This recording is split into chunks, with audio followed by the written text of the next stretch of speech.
अस्सलाम वालेकुम dear students. आज हमें हिस्ट्री का जो है फोर्थ लेक्चर है जो आपको बीएलबी एंट्रेंस में इंशाल्लाह काफ़ी हेल्प करेगा। लेकिन हम इसमें ज़्यादा डिटेल में नहीं जाएंगे क्योंकि इसमें काफ़ी ज़्यादा रूलर्स आते हैं। फिर अगर उनके बारे में बात करेंगे तो एक एक रूलर को पढ़ने के लिए हमें आधा आधा घंटा चाहिए। फिर लेकिन कुछ इंपॉर्टेंट रूलर्स है जो हमें याद रखने हैं और इनका जो कंट्रीब्यूशन है उनके बारे में जो इंपॉर्टेंट बातें हैं हिस्ट्री में जो आज भी याद की जाती है वो एटलीस्ट हमें पता होनी चाहिए। तो यहाँ पे हम बात करेंगे दिल्ली सल्तनत की। तो Delhi Saltanat was an Islamic empire based on Delhi that spread over large parts of Indian subcontinent for 320 years. तो दिल्ली सल्तनत जो है एक इस्लामिक रियासत थी जो इस्लामिक हुकूमत कायम की गई दिल्ली के अंदर, और ये 320 साल तक चली।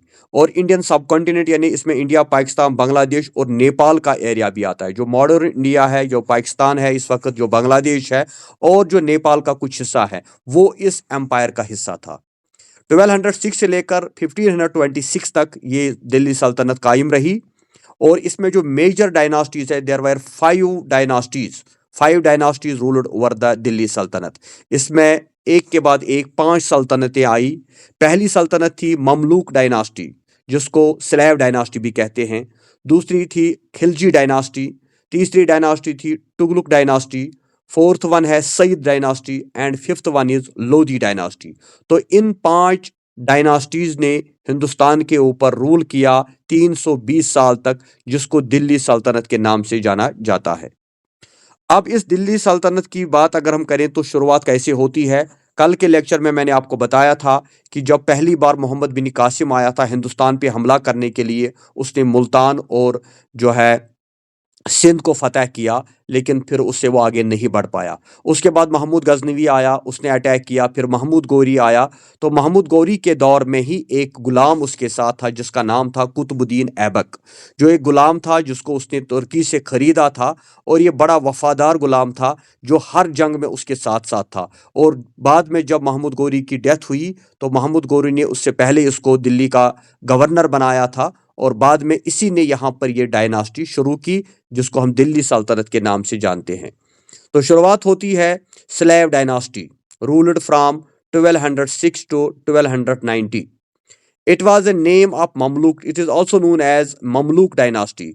ममलूक एक अरबिक वर्ड है जिसका मतलब होता है स्लेव, क्योंकि ये जो है कुतुबुद्दीन ऐबक जो था ये एक स्लेव था, एक गुलाम था जिसको महमूद गौरी ने खरीदा था और महमूद गौरी का गुलाम था। तो इसी ने इसकी शुरुआत की, इसलिए इसको ममलूक डायनास्टी भी कहते हैं और स्लेव डायनास्टी भी कहते हैं।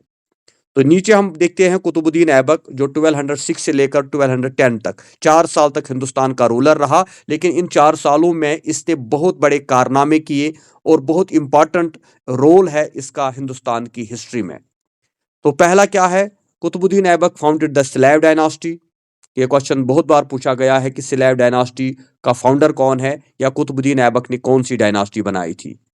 He was a Turkish slave of Mahmud Gori who played a very important role in the expansion of Turkish Sultanate in India, जिसने टर्किश सल्तनत को हिंदुस्तान में बढ़ाने में काफ़ी रोल प्ले किया। जो बैटल ऑफ तरीन हुआ, इस बैटल के बाद जो है महमूद गौरी ने उसको हिंदुस्तान का गवर्नर बनाया, उसको इंचार्ज बना दिया। और जब तक महमूद गौरी जिंदा था तब तक उसको ये सारा नॉर्थ का एरिया उसके कंट्रोल में था। और उसके बाद जो है उसने इस डायनास्टी की शुरुआत की।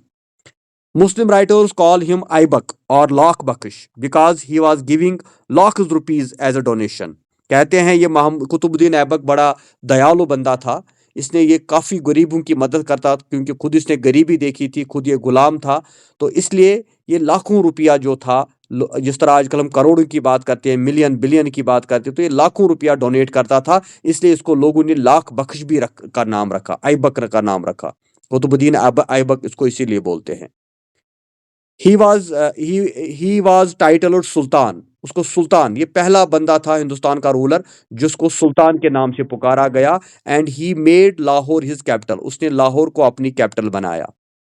लाहौर से ही वो पूरे हिंदुस्तान को, पूरी दिल्ली को, पूरे इंडिया को, वो पाकिस्तान बांग्लादेश को कंट्रोल करता था। He also started the construction of Qutub Minar. Delhi का एक बहुत ही फेमस कुतुब मीनार है, आप लोगों ने कभी देखा होगा।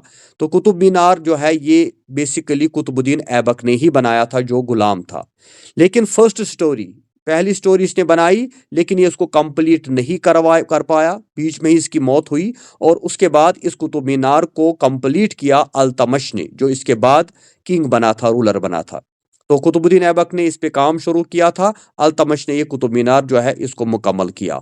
तो कहते हैं कि ये जो कुतुबुद्दीन ऐबक था, इसको बड़ी अकीदत थी एक सूफी बुजुर्ग के साथ, जिसका नाम है ख्वाजा कुतुबुद्दीन बुख्तियार काकी रहमतुल्लाह अलैह। तो ख्वाजा बुख्तियार कुतुबुद्दीन के नाम पे ही उसने कुतुब मीनार को बनाया। हालांकि काफ़ी लोगों को लगता था ये उसने अपने नाम पे बनाया है, लेकिन ऐसा नहीं है। उसको अकीदत थी इस बुजुर्ग के साथ, तो उसी के नाम पे उसने कुतुब मीनार बनाया। और इसके चारों तरफ अगर आप देखेंगे तो कुरानी आयत लिखी हुई है। बड़ा फेमस और बड़ा पॉपुलर कुतुब मीनार है, दिल्ली के अंदर है। तो ये भी इसी ने बनाया था। तो कुतुबुद्दीन ऐबक ने जो है 6 साल तक हुकूमत की, और 1210 में उसकी जो है अचानक मौत हुई। कहते हैं वो हारस पे पोलो खेल रहा था, तो वहां से वो गिरा और वहां पर उसकी जो है मौत वाक़ा हो गई। उसके बाद और भी बहुत सारे रूलर आए, जिनका यहाँ पे नाम लेना ज़रूरी नहीं है, लेकिन एक ऐसी है रूलर है जिसका नाम लेना ज़रूरी है, वो है रज़िया सुल्ताना। रज़िया सुल्तान जो है ये 1236 से लेकर 1239 तक हिंदुस्तान की रूलर थी। और रज़िया सुल्ताना के बारे में बताएं कि Razia Sultan was the first and the only female ruler of medieval India सल्तनत पीरियड, कि मेडिवल दौर में ये पहली और आखिरी सुल्तान थी, इसलिए इसको रज़िया सुल्ताना बोलते हैं। बड़ी फेमस जो है क्वीन रही है। ये भी इसी जो है दिल्ली सल्तनत के अंदर ही आती है। अब इसके बाद एक और इम्पॉर्टेंट रूलर जिसकी हमें यहाँ बात करनी है, वो है बलबन, जो 1266 से लेकर 1286 तक रहा। क्योंकि इस बलबन का भी बड़ा इंपॉर्टेंट रोल है, याद रखने के लायक। पहली बात कि जो बलबन था, ये इसने अपने आप को जिल्ले इलाही का खिताब दिया।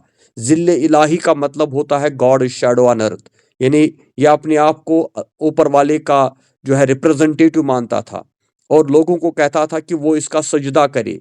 और इसने ये सजदा या सुल्तानस फीट को चूमना किस करना, जिसको बोलते हैं पायबोसी, यानी ये इसने एक रूल बनाया था, एक कानून बनाया था कि जो भी इसके पास जाएगा उसको सजदा करना है और इसके पाँवों को चूमना है, ताकि इससे ये पता लगता था कि उसकी सुपीरियरिटी कितनी है, वो कितना पावरफुल है, वो कितना सुपीरियर है। हालांकि इस्लाम में इन चीज़ों की इजाज़त नहीं है, लेकिन मुस्लिम होने के बावजूद भी बलबन ने ये कस्टम शुरू किया, और वहाँ के लोग जो थे, हिंदू या मुसलमान जो भी है, वो सजदा करते थे इसका और इसके पाँवों को चूमते थे। कहते हैं ही also introduced the Persian festival Navroz in India.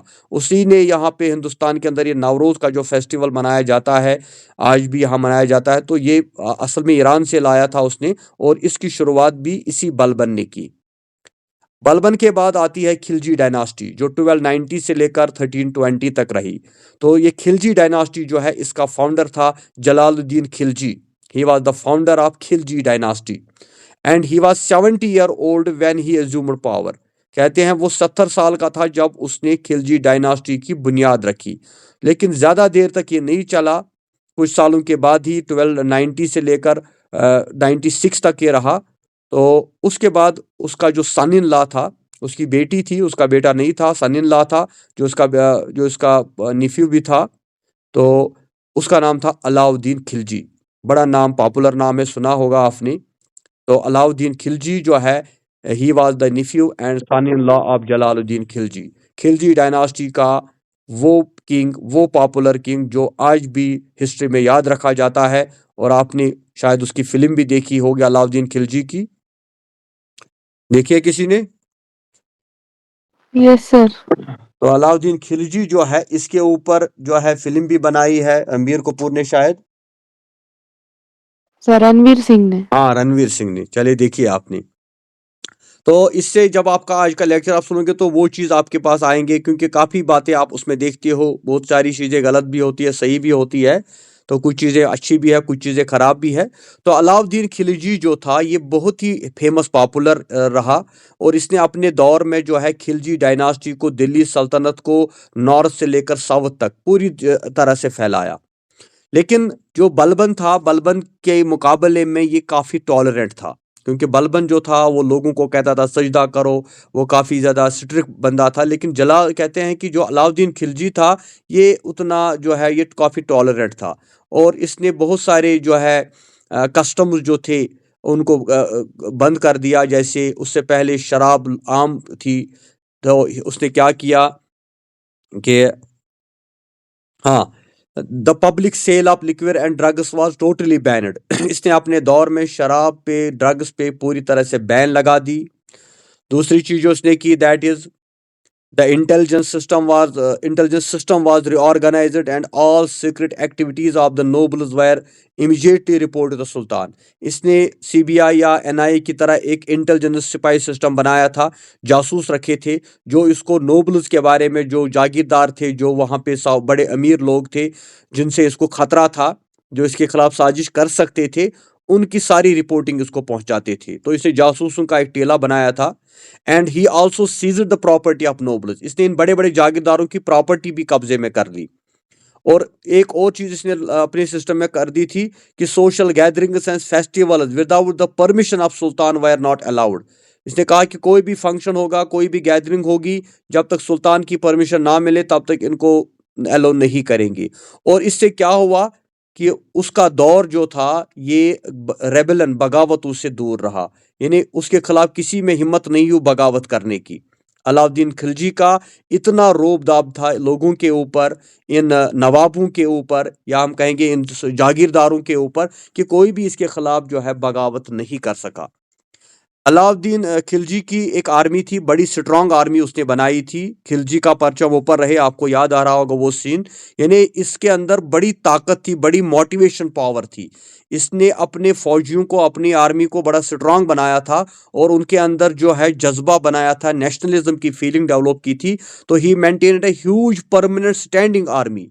He sent his army 6 times against the Mongols. कहते हैं मंगोल उसके दौर में अटैक करने आए, 6 बार इसने उनका मुकाबला किया।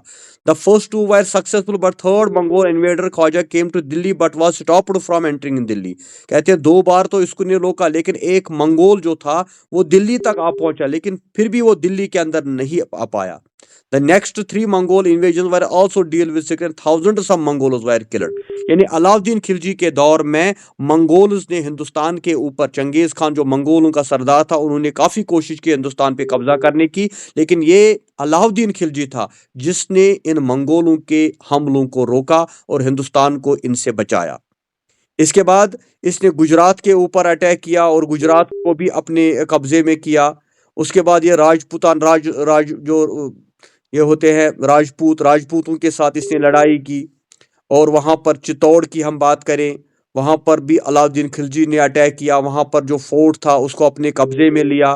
कहते हैं रानी पद्मावती जो है वो वहाँ पे थी, और उसने बाद में जौहर भी किया, जिसको यानी वॉलंटरली उन्होंने जो है अपने आप को जलाया भी।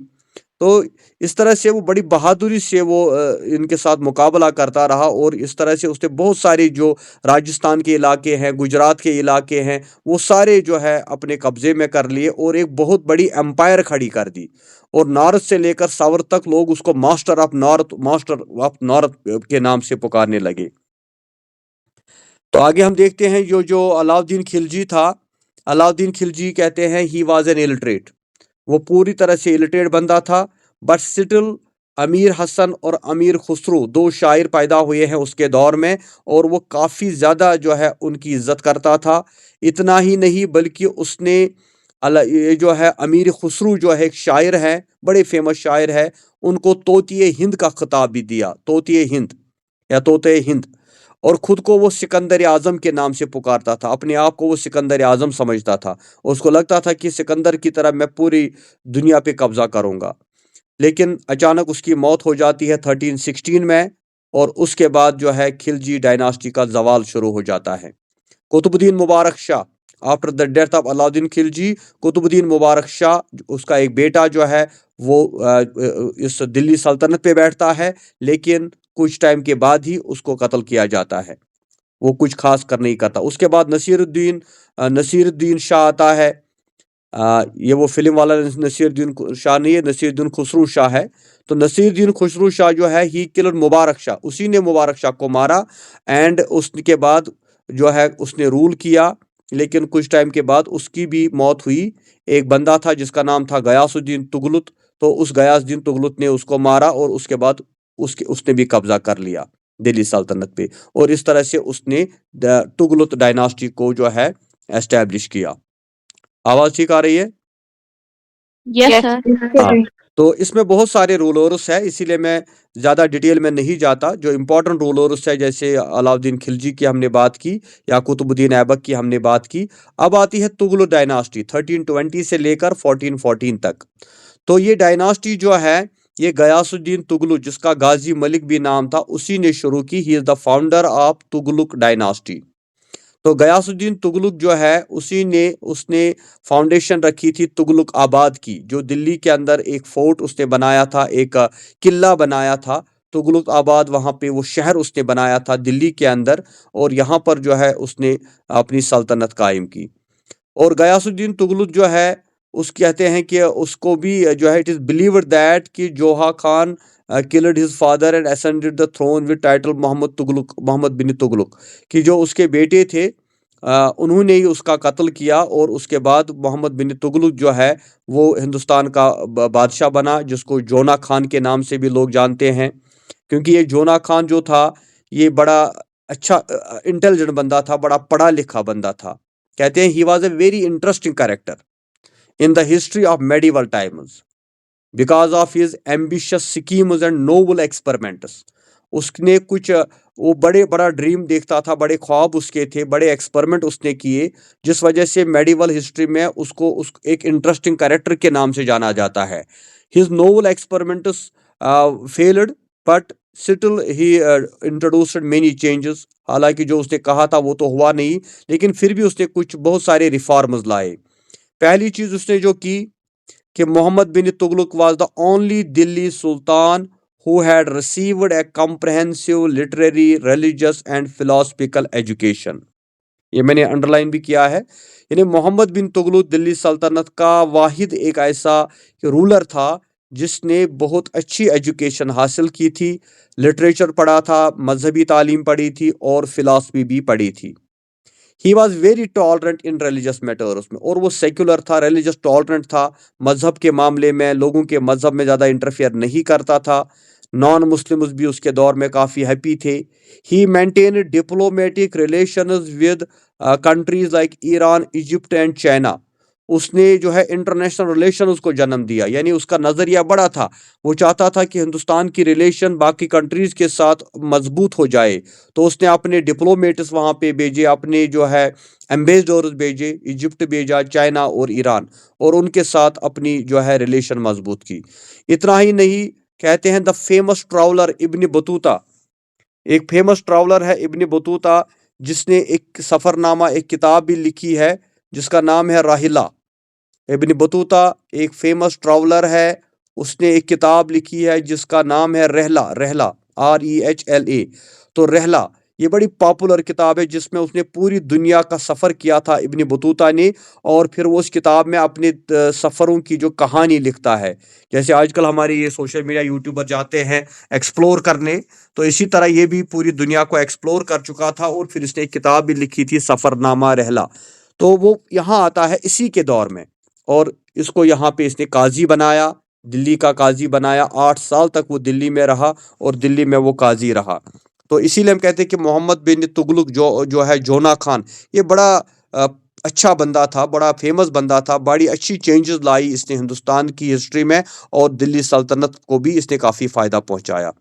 तो मोहम्मद बिन तुगलक के बाद आता है फेरोज शाह तुगलक 1350 में। ठीक है, 1351 में आता है मोहम्मद बिन तुगलक, ये 1388 तक रहता है।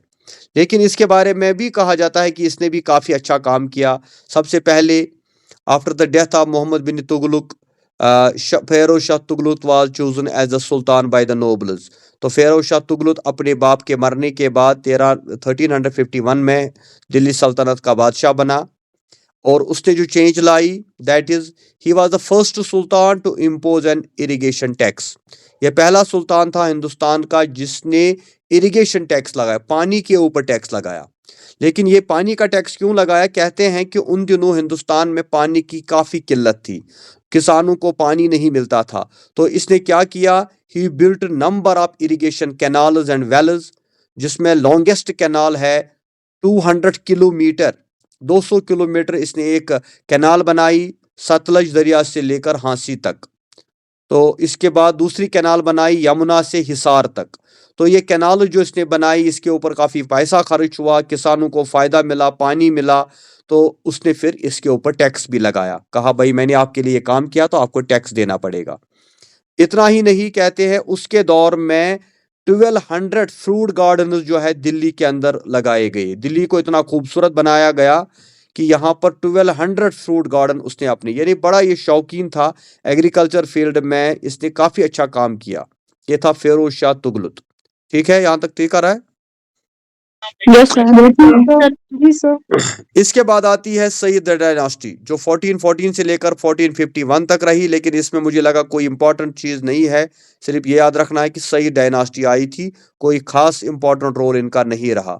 हाँ, इसके बाद है लोधी डायनास्टी, जिसको जानना आपके लिए ज़रूरी है। ये लोधी या लोधीज जो थे, ये बेसिकली अफगान थे। ये अफगानिस्तान से इनके एंसेस्टर्स आए थे और इन्होंने यहाँ पे लोधी डायनास्टी को कायम किया। ये भी एक इस्लामिक रियासत थी, दिल्ली सल्तनत का ही हिस्सा थी। तो पहला रूलर इनका आया था जिसको बोलते हैं बहलूल लोधी। तो बहलूल लोधी जो है ये 1451 से लेकर 1489 तक रहा, 40 साल तक इसने हुकूमत की और इसने हिंदुस्तान में बहुत सारे जो है चीज़ें की, बहुत सारा इसका कंट्रीब्यूशन है। पहली बात, ही फाउंडेड द लोधी डायनास्टी। उसके बाद ही defeated the sultan of Jaunpur and controller the Delhi सल्तनत। हाँ, दिल्ली सल्तनत में इसने जौनपुर को मिलाया। उसके बाद इसने जो है कल्पी, धौलपुर जो है इनको भी अपने कंट्रोल में किया। बाद में इसने शाहरुखी डायनास्टी जो है और इसको भी अपने, और इसने बहलूल कॉपर कॉइन्स भी अपने नाम से यहाँ पे शुरू कर दिए। यानी इसने भी दिल्ली सल्तनत का जो एरिया है इसको काफ़ी बढ़ाया। But he died and after his death his son Sikandar Lodhi जो है दिल्ली का सुल्तान बनता है। सिकंदर लोधी का भी कोई खास कारनामा नहीं है, याद रखेंगे नाम बस और कुछ नहीं। हाँ, इसके बाद जो इम्पोर्टेंट रूलर है जिसके बारे में हमें जानना है वो है इब्राहिम लोधी। इब्राहिम लोधी 1517 में रूलर बना और सिकंदर लोधी जो है, सिकंदर लोधी के बाद इब्राहिम लोधी जो उसका बड़ा बेटा था, ये हिंदुस्तान का रूलर बना। बट इब्राहिम लोधी के बारे में सबसे जो नेगेटिव बात याद रखनी है, that he was an arrogant and repressive ruler. ये बड़ा जालिम बादशाह था और बड़ा एरोगेंट था, बड़ा गुरूर वाला था और इतना ये घुमंडी था that he insulted his nobles. वो अपने दरबार के जो उसके वजीर होते थे इनकी भी कोई इज्जत नहीं करता था। और साथ ही जो है बहुत सारे इन वजीरों को जो है, या बहुत सारे जो जागीरदार थे उनको उनको उसने उनको मौत के घाट भी उतार दिया। तो उसके बाद जो क्या होता है कि दौलत खान जो है वो गवर्नर पंजाब होता है, दौलत खान लोधी। तो ये दौलत खान लोधी को भी ह्यूमिलेट करता है, ये उसके भी काफ़ी बेइज्जती करता है, लेकिन ये दौलत खान लोधी जो है इस बेइज्जती को बर्दाश्त नहीं कर पाया। हाँ, स्क्रीन आ रही है ठीक आपको? Yes yes sir. सर। जी सर। जी सर। तो जब ये दौलत खान लोधी को बड़ा इंसल्ट करता है, तो ये दौलत खान लोधी जो है ये क्या काम करता है, ये बाबर को इनवाइट करता है। He invited Babur to invade India. वरना इब्राहिम लोधी जो है एक रूलर था, रूल कर रहा था, शायद इसका रूल ज़्यादा देर तक चलता, लेकिन इसकी घुमंडी ने, इसके तकब्बुर ने और इसके इस बर्ताव ने जो है इसको बाद में मरवा दिया। क्योंकि दौलत खान ने बाबर को बुलाया और बाबर को जब ये इनविटेशन मिला कि आप आइए, इंडिया आपका इंतज़ार कर रहा है, क्योंकि बाबर की स्टोरी मैं आगे बताऊंगा, वो हम मुगल डायनास्टी में पढ़ेंगे। वो बड़ा बहादुर था, कहते हैं वो 2 बंदूक को अपने कंधों पे लेकर पहाड़ पे चढ़ता था, इतना बहादुर था वो। और 8-9 साल की उम्र में ही वो रूलर बना था और उसका ख्वाब था पूरी दुनिया पे कब्जा करने का, पूरी दुनिया पे अपनी हुकूमत बनाने का। तो जब उसको ये इनवाइट किया गया कि हिंदुस्तान पे आप हमला कीजिए, तो उसने एक टाइम सेकंड भी ज़ाया नहीं किया, वो बहुत जल्दी आता है और Babur marched against Delhi, defeated and killed Ibrahim Lodi. उसने इब्राहिम लोधी को मार दिया, किस में? First battle of Panipat in 1526। बड़ा इंपॉर्टेंट एमसीक्यू है, अक्सर एग्जाम में पूछा जाता है। फर्स्ट बैटल ऑफ पानीपत, तो पानीपत की पहली लड़ाई ये हुई थी 1526 में, और ये लड़ाई हुई थी बाबर और इब्राहिम लोधी के बीच में, और इसमें बाबर की जीत हुई। उसने इब्राहिम लोधी को मारा, पहले उसको हराया, उसके बाद उसको पकड़ के उसको मार दिया गया, और इस तरह से लोधी डायनास्टी का एंड हुआ। इस तरह से इब्राहिम लोदी की भी जान चली गई और दिल्ली सल्तनत भी ख़त्म हो गई। And the Afghan kingdom lasted for only 75 years. और इन लोदियों का जो दौर था वो सिर्फ 75 साल तक रहा, 75 ईयर तक रहा, क्योंकि बेवकूफ़ी जो है इब्राहिम लोदी ने की थी, जिस वजह से बाबर ने इसको मौत के घाट उतार दिया। और लास्ट पे हम कहते हैं कि जो सल्तनत of Delhi had birth on the battle field of तरीन इन 1192।